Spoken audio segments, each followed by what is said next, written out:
যেতে গিয়েও একটুখানি বসলাম।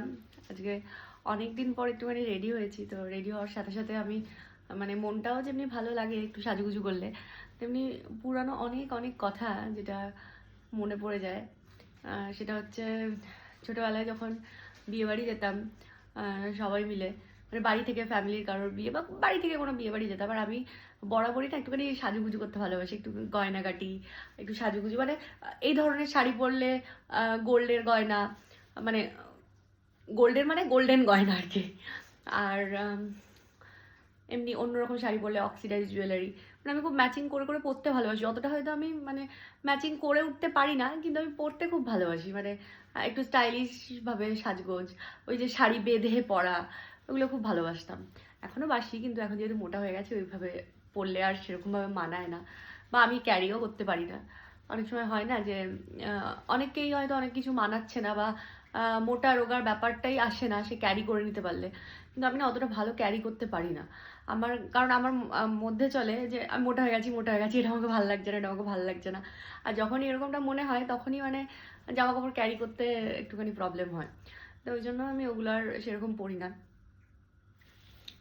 তো যাই হোক, একটা ফোন আসছিল, যাই হোক।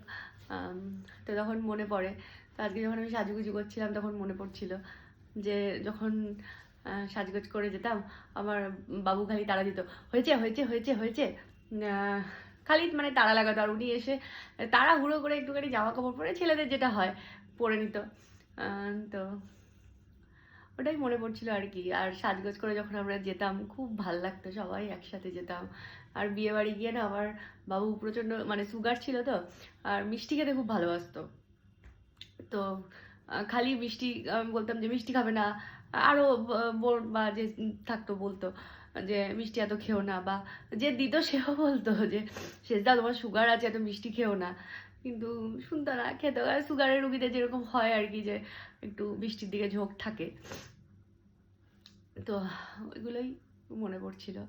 আর যখনই আমি সাজছিলাম তখনই মনে পড়ছিল যে একটু মানে কষ্টই হচ্ছিল, কিন্তু কি করা যাবে, এরকমটাই হয়তো লাইফ।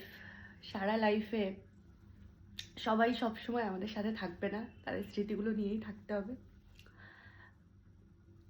এটাই। আর কথা বলতে পারছি না, পরে আবার কথা বলবো।